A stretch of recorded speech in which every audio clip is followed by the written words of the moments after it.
Hello friends, आप सबका हमारे YouTube channel MKS study world में स्वागत है। चलिए हम लोग शुरू करते हैं कक्षा 10 का। ये जो हम लोगों का टॉपिक है ये है इटली का एकीकरण। देखिए, जो इटली का एकीकरण है इसको समझने से पहले हम लोग एक बात ये समझ लेते हैं कि आखिर में इटली को एकीकरण हुआ क्यों। ठीक है, आखिर में इटली है क्या और वहाँ की इस प्रकार की व्यवस्था हुआ क्यों। ठीक है, तो चलिए देखिए, तो जो इटली था, तो इटली की जो राजधानी थी रोम, ठीक है, वो एक ज़माने में या एक समय में राजनीति का, आर्थिक का और जो धार्मिक था इसका केंद्र हुआ करता था पूरे विश्व में। यहाँ से अनेक प्रकार की जो विचारधाराएं थी विश्व में फैला करती थी। मगर जैसे जैसे समय बीतता गया वैसे वैसे जो इटली था, ठीक है, इसका जो राजधानी रोम थी और वो धीरे धीरे कमज़ोर होता चला गया और उनकी जितनी भी महत्वपूर्ण जो व्यवस्था थी वो धीरे धीरे खत्म होता चला गया। ठीक है, अब देखिए, जब इटली का एकीकरण हम लोग पढ़ेंगे तो इसमें देखिएगा जो पॉइंट है हम लोगों का, इटली का एकीकरण का अर्थ क्या है। तो जो इटली है वो कई भागों में बटा हुआ था, ठीक है, और उन्हीं भागों को एक में सपेटना यानी कि एक ही में बनाना या एक करना ही एकीकरण कहलाता है। और इटली क्या था ना कि बहुत से छोटे छोटे भागों में बटा हुआ था। उन सबको बारे में हम लोग एकदम लाइन से विस्तार से पढ़ेंगे। ठीक है, और आप लोग देखने से पहले थोड़ा वीडियो को लाइक कर दीजिएगा। ठीक है, चलिए देखिए हम लोग शुरू करते हैं। हम लोग जो इटली का एकीकरण है इसे दो चरणों में पढ़ेंगे। ठीक है, एक होगा इटली 1815 के पूर्व और एक होगा 1815 के बाद। ठीक है, इसमें कहेंगे कि आखिर में ये दो भाग क्यों है। तो दो भाग इसलिए है कि आप लोग जानते हैं कि सन 1815 ईस्वी में एक युद्ध हुआ था, ठीक है, या संधि हुई थी। उस संधि के समय से जो पहले वाला इटली था एक उसके बारे में पढ़ेंगे और एक 1815 के बाद वाले के बारे में पढ़ेंगे। ठीक है, चलिए देखिए, हम लोगों का जो पहला पॉइंट है कह रहा है कि सन 1815 से पूर्व इटली। ठीक है, तो जो इटली था वो क्या था। तो देखिए, जो 1815 वाला जो इटली था वो चार भागों में बटा हुआ था। कौन कौन सा। एक था उत्तरी इटली, दूसरा ऑस्ट्रिया के प्रभाव वाले देश, ठीक है, प्रभाव वाले क्षेत्र था वो किसका, तो इटली का। फिर उसके बाद से मध्य इटली, ये जो पोप एक प्रकार का धर्म था, ठीक है, जो वहाँ पे जो चर्च में रहने वाले लोग थे उनके द्वारा ये फैलाया गया था। ठीक है, मान के चलिए सपोज दैट कि अगर इटली ऐसा है, ठीक है, तो इनके बीच वाला जो हिस्सा था ये पोप वाला था। ठीक है, और इनके क्या था कि इधर और इधर और इधर इस प्रकार से इनके ऊपर कब्जा किया गया था दूसरे दूसरे देशों के द्वारा, जैसे कि यहाँ पे हम लोग समझ पा रहे हैं। ठीक है, चलिए देखिए, तो इसमें क्या है कि जो ऑस्ट्रिया था, ठीक है, ऑस्ट्रिया के जो प्रभाव वाले क्षेत्र थे वो इटली का था। फिर उसके बाद से जो मध्य में था इटली वो पोप यानी कि धर्म के आधार पर वो बटा हुआ था। उसके बाद जो अगला पॉइंट है यानी कि चौथा, यह दक्षिणी इटली यानी कि नेप्सल सिसिली, ठीक है, सिसिली, ये एक प्रकार का द्वीप जैसा था। ठीक है, जो क्या कहते हैं कि जो ये था इटली ना उसी के क्षेत्र में पड़ता था। ठीक है, तो ये चार भाग थे जिनमें इटली क्या था, सन 1815 के जो पूर्व वाला इटली था वो बटा हुआ था इतने भागों में। अब देखिए, जो इटली था तो इटली को लेकर के ना एकीकरण चल रहा था। तो अब आप लोग देखेंगे जैसे कि हम लोगों का जो देश है, ठीक है, अगर हम लोगों के देश में आप लोग देखेंगे कई धर्मों के लोग रहते हैं, कई भाषा बोलने वाले लोग रहते हैं, कई संप्रदाय के लोग रहते हैं। ठीक है, अब आप लोग ये समझेंगे कि अगर हमारे ही देश में जितने भी लोग रहते हैं सब लोग एक धर्म के हों, सब लोग एक जाति के हों, सब लोग एक भाषा बोले, तो ये संभव है?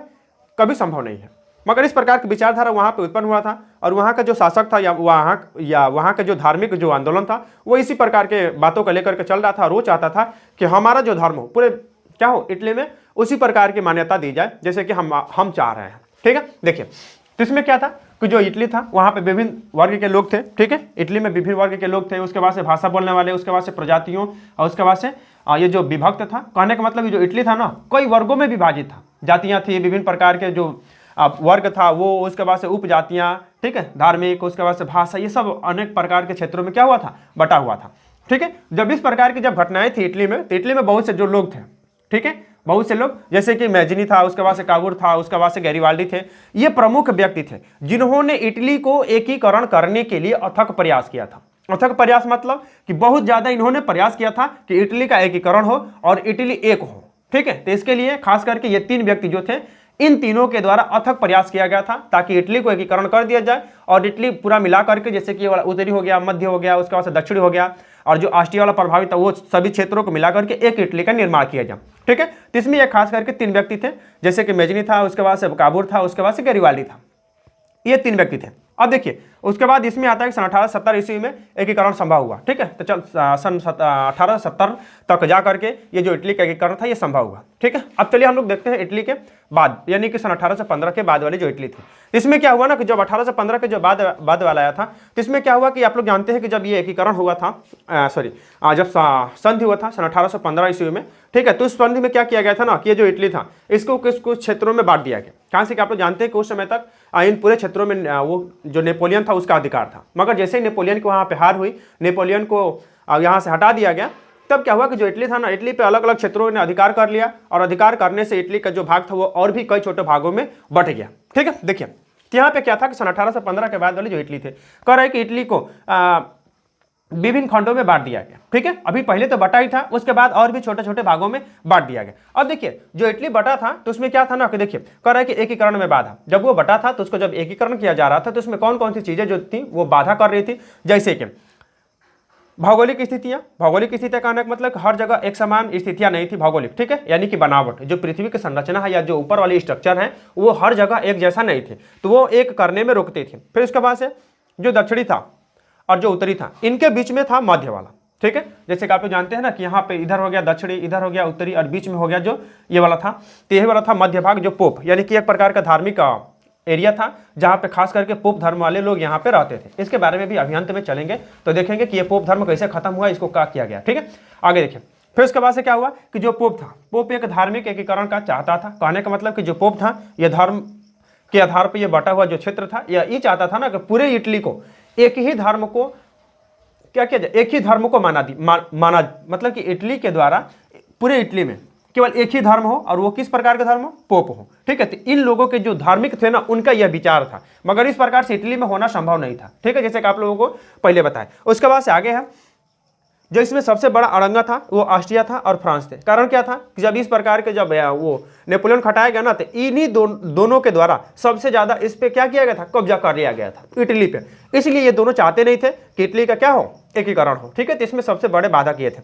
और उसके बाद जो अगला जो ग्रुप था वो था कुलीन वर्ग। ठीक है, कुलीन वर्ग भी बहुत ज्यादा साबित हुआ इनको एकीकरण में क्या करने से, रोकने के में। ठीक है, तो इस प्रकार ये जो थे ये लोग ये इटली को एकीकरण होने से क्या कर रहे थे, रोक रहे थे। अब देखिए अब देखते हैं अगला कि एकीकरण में जो सहायक तथ्य था वो क्या क्या था। ठीक है, तो एक जो इटली था इसका एकीकरण में सहायक तथ्य, तो देखिए जो इटली था उसमें क्या था ना, सहायता करने के लिए देखिए कुछ लोग थे जो उसमें अड़ंगा डाल रहे थे, इटली को एकीकरण नहीं होने दे रहे थे, मगर कुछ जो एरिया था या कुछ जो शासक थे वो ये चाहते थे कि इटली का एकीकरण हो, और वो इटली एक जैसा एक धर्म को न मान करके अनेक प्रकार के धर्मों को माने, उसे किसी भी प्रकार के व्यक्ति को उससे में किसी प्रकार की अड़ंगा न हो। ठीक है, देखिए तो यहाँ पे कह रहा है कि जो इटली था, इटली के एकीकरण में सहायक तथ्य कौन कौन सा, एक देखिए राष्ट्रवादी भावना, और आप लोगों को पीछे बताए थे पीछे वाले पार्ट में कि जो राष्ट्रवादी भावना थी यह सबसे पहले फ्रांस से ही उत्पन्न हुआ था। ठीक है, तो देखिए वहाँ की जो राष्ट्रवादी भावना थी, यानी कि जितने भी देशवासी थे वहाँ पे जो फ्रांस में या जो इटली में रह रहे थे, जो दूसरे देश से भी आकर वहाँ पे जो बसे हुए थे,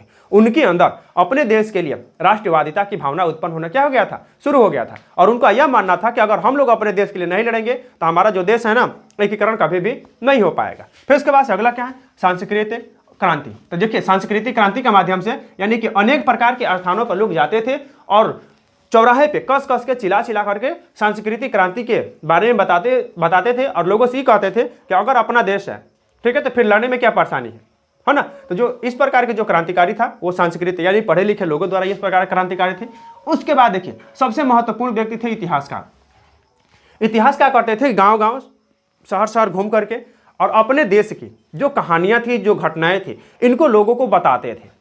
ठीक है, और आप लोग जानते हैं कि किसी भी बात को अगर कोई बढ़िया व्यक्ति या बड़ा व्यक्ति कहता है ना तो बहुत से लोग उसको मानते हैं, और यही घटना थी इतिहासकारों का। इतिहासकार बहुत देशों के बारे में जानते थे, और वो लोग अपने भी देश के बारे में बताते थे लोगों को, ताकि हमारा देश पहले ऐसा हुआ करता था मगर अब ऐसा हो गया है कि हमारे ही राष्ट्र में अलग देश के लोग आकर के यहाँ पे क्या कर लिए हैं, कब्जा कर लिए हैं, उनको यहाँ से हटाना जरूरी है। ठीक है, तभी हमारा देश का क्या हो पाएगा, एकीकरण। ये जो इतिहासकार थे इनका भी बहुत महत्वपूर्ण योगदान था। उसके बाद लेखक ने भी अपने जो भावनाएं थी इसको लेकर के पत्र पत्रिकाओं में छापते थे, और उनको बहुत से जो छोटे छोटे गांव थे या जो शहरों से बहुत दूर जो क्षेत्र थे उनके यहाँ तक पहुंचाने का कार्य करते थे। उसके बाद नाटक, तो जो नाटककार थे, जो लिखने वाले थे, वो लोग उस नाटक में देश की जो भावनाएं थी उसको प्रदर्शित करने का कार्य करते थे। उसके बाद गुप्त संगठन, देखिए तो जो गुप्त संगठन था ये एक प्रकार की ऐसी संगठन हुआ करता था जो किसी भी व्यक्ति के नजर में न आए हुए, ठीक है, और वो अपना काम करता था। इसमें सबसे महत्वपूर्ण संगठन था कौन,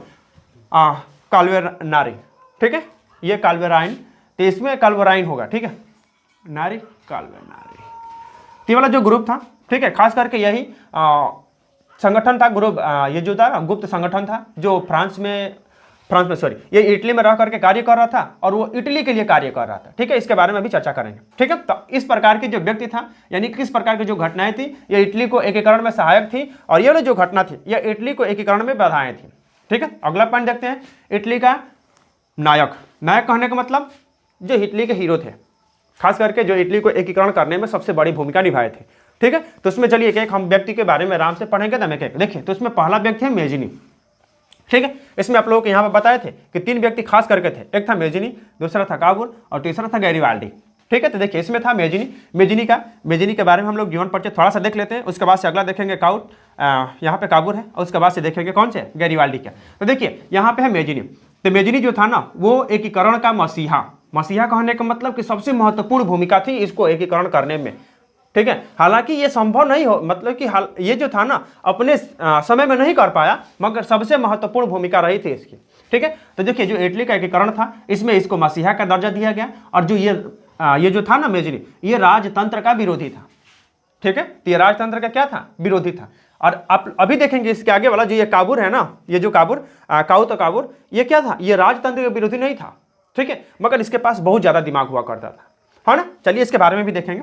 अब देखिए, तो जो ये था राजतंत्र का विरोधी था, एकीकरण का मसीहा माना गया इसे। अब देखिए जो मेजिनी था इसका जो जन्म था वो कहाँ हुआ था, तो देखिए जो जन्म हुआ था सन 1805 ईस्वी में हुआ था। और ये जो जेनेवा था ना, जेनेवा में मतलब कि सार्डिनिया नामक स्थान में ये हुआ था, जेनेवा के छोटे से शहर में। उसके बाद अगला काल्वेनायर।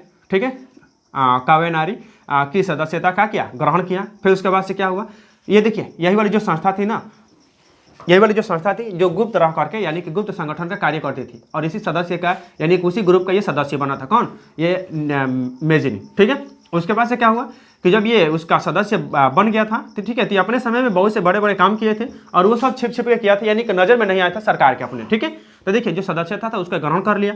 उसके बाद से आया नेपल्स। ठीक है, नेपल्स विद्रोह के बाद काला वस्त्र पहनना। ठीक है, ये जो मेजिनी था, ये मेजिनी। ठीक है, यहाँ पे एक छोटा सा जो शहर है नेपल्स विद्रोह। ठीक है, ये जो नेपल्स विद्रोह था ये सन 1821 ईस्वी में हुआ था, और जब इस प्रकार के विद्रोह वहाँ पे घटित हुआ ना, तब से काला वस्त्र पहन करके ये मतलब कि काला वस्त्र पहनना शुरू कर दिया था ये। ठीक है, कौन, तो मेजिनी। ठीक है, और तब से लेकर के ये इसके बाद 10 वर्ष के बाद लगभग में एक युद्ध होगा। ठीक है, उस युद्ध तक ये क्या करेगा, पूर्ण रूप से लड़ेगा। ठीक है, और उस युद्ध तक ये काला वस्त्र का मतलब कि वस्त्र का उपयोग करते रहेगा। तो देखिए जो अगला पॉइंट है, सन 1830 से लेकर के 1831 ईस्वी में विद्रोह हुआ था, इसको कहते हैं, ये जो विद्रोह हुआ था इस विद्रोह में ये खुल करके भाग लिया था कौन, ये जो मेजिनी था ये। ठीक है, मगर ये जो ऊपर वाला था ना इसमें खुल करके भाग नहीं लिया था, मगर बहुत ज्यादा युद्ध लड़ा था ये। ठीक है, इसमें बहुत से लोग मारे भी गए थे। उसके बाद से क्या हुआ कि जब ये हुआ ना तो इस प्रकार से ये खुल करके लड़ा था। जब खुल करके लड़ा था तो स्वाभाविक है कि जनता का नजर में आएगा, और ये भी है कि जब जनता का नजर में आएगा तो सरकार के भी नजर में आएगा। अब क्या हुआ कि सरकार के नजर में तो आ गया, सरकार के द्वारा इनको गिरफ्तार कर लिया गया। ठीक है, और जो सरकार थी इनको ले जाकर के जेल में बंद कर दिया। अब हुआ क्या, यहाँ पर सरकार जीत गई और ये जो मेजिनी थे ये हार गए, यानी कि इनका जो इटली का एकीकरण था, सपना था, वो टूट गया। ठीक है, मगर क्या हुआ ना कि कुछ दिनों के बाद ये जब इनको फांसी दिया जाने वाला था तो ये जेल में से मालूम नहीं कैसे निकल करके या जेल को तोड़ करके भाग गए। ठीक है, कहाँ चले गए, दूसरे देश में। और वहाँ पे जब गए ना तो अपने ही प्रकार के 2 ग्रुपों का निर्माण किए थे। ठीक है, देखिए तो ये वहाँ से जो जेल था वहाँ से विदेश चले गए, और उसके यानी कि जेल तोड़ करके तथा वहाँ पे एक नए संगठनों का निर्माण किया। पहला संगठन का नाम था सन 1831 ईस्वी में, इसका नाम था यंग इटली, और जो 1834 ईस्वी में था इसका नाम था यंग यूरोप। ठीक है, तो जो यंग इटली और जो यंग यूरोप था इसका जो गठन था इसको कौन किया था, तो मेजिनी ने। ठीक है, तो इस प्रकार से ये मेजिनी का थोड़ा सा परिचय के बारे में था, आप लोग इसको देख लीजिएगा। अब अगला पॉइंट देखिए, हम लोग देखते हैं कौन, काउट। ठीक है, काउट। अब देखिए जो काबुर था इसका जन्म हुआ था सन 1810 ईस्वी में। ठीक है, इसका जन्म हुआ था सन 1810 ईस्वी में। और ये जो व्यक्ति था ना, देखिए इसमें आप बता रहे हैं, ये जो व्यक्ति था इसके पास बहुत ज़्यादा दिमाग हुआ करता था। ठीक है, ये किसी भी व्यक्ति को कैसे हैंडल करना है, कैसे उसका उपयोग करना है, किस प्रकार से लड़ना है, इस प्रकार की रणनीति इसके पास बहुत ज़्यादा हुआ करता था। ठीक है, इसके पास शक्ति तो नहीं था मगर इसके पास दिमाग बहुत ज़्यादा था। किसी भी प्रकार की जो परिस्थितियाँ थी ना उससे निपटने के मामले में ये बहुत माहिर था। ठीक है, देखिए जो काबुर था इसका जन्म हुआ था सन 1810 ईस्वी में, और ये जो था आर्थिक एवं सैनिक शक्ति। ठीक है, उसके बाद से अनिवार्य, कहने का मतलब क्या है कि अगर इटली का एकीकरण करना है तो हमारे पास आर्थिक यानी कि धन संपत्ति होना चाहिए, हमारे पास सैनिक शक्ति होनी चाहिए, तभी हम अपने राष्ट्र को एकीकरण कर पाएंगे। ठीक है, तो ये कर दिया था, कह रहा है कि आर्थिक एवं सैनिक शक्ति का होना अनिवार्य था तथा विदेशी सहायता भी लेनी चाहिए थी। ठीक है, अगर विदेशी सहायता लेनी पड़ी तो हम विदेशी सहायता भी लेंगे ताकि हम अपनी इटली का क्या कर सके, एकीकरण कर सके। ठीक है, अब देखिए उसके बाद से क्या हुआ कि जब ये इटली का एकीकरण करने के लिए इस प्रकार के जब विदेशी जो शक्ति थी उसके सहायता लेना शुरू कर दिया, तो उसमें क्या हुआ कि ये देखिए, ये जो व्यक्ति था कौन, जो काउंट काबूर था, ये देखिए जो आदर्शवादी था, आदर्शवादी ये नहीं था, ठीक है, बल्कि ये क्या था, यथार्थवादी था। अब यहाँ पे कहेंगे कि आदर्शवादी मतलब, आदर्शवादी कहने का मतलब जैसे आप लोग जानते हैं ना, किसी प्रकार के क्या होता है कि आप लोग, हाँ, हम लोगों के समाज में ये बताया गया है कि महिला के ऊपर हाथ नहीं उठाना चाहिए, ये तो बात सही है, और इसी प्रकार की जो मान्यताएं हैं ना, इस पे आधारित ये काम नहीं करता था, यानी कि आदर्शवादी नहीं था, ये अपने सिद्धांतों पर लोगों को चलाने वाला नहीं था। ये कह रहा था ना कि जैसे कि मान के लिए कोई राजतंत्र है, तो राजतंत्र बुरा नहीं है, शासन करने का जो तरीका है ना वो बुरा हो सकता है। आदर्शवादी नहीं था, यानी कि अपने आदर्शों पर लोगों को चलाने वाला नहीं था, बल्कि ये क्या था, यथार्थवादी। यथार्थवादी मतलब कि जैसा चाहिए वैसा करना है, ठीक है, ये नहीं कि अपनी स्थितियों को एक जगह रखे और अपने मन की करे, उस प्रकार की व्यक्ति नहीं था। अगला जो पॉइंट है ये वाला है, राजतंत्र का समर्थक था, यानी कि आप लोगों को बता दिया कि राजतंत्र का कैसे समर्थक था। ये कहता था कि राजतंत्र खराब चीज नहीं है, मगर जो राजतंत्र जो तरीका है ना वो गलत हो सकता है। फिर इसके बाद से क्या हुआ कि सन 1850 ईस्वी में सार्डिनिया का नया राजा बना था, उसका नाम क्या था, विक्टर इमैनुअल, ठीक है। तो इस प्रकार से ये जो पॉइंट था, ठीक है। तो आज के लिए देखिए, आज के लिए इतना रखते हैं, कुछ टेक्निकल इशू है, ठीक है, तो उसके लिए आप लोग थोड़ा क्षमा कर दीजिएगा। अगला जो पॉइंट है अगले वीडियो में हम डाल देंगे आप लोगों के लिए, ठीक है। तो ये जो पॉइंट है इसको आप लोग नोट कर लीजिए, स्क्रीनशॉट ले लीजिए एक बार, ठीक है, ठीक है। चलिए आप लोग, हमको जहाँ तक उम्मीद है कि आप लोग स्क्रीनशॉट ले लिए होंगे, ठीक है। तो आप लोगों को एक बात करना चाहते हैं कि अगर ये वीडियो आप लोग को अंत तक देखें तो उसके लिए धन्यवाद, ठीक है। और आप लोग हमारे चैनल के MKC स्टडी वर्क के साथ बने रहिए, ठीक है। तो जय हिंद।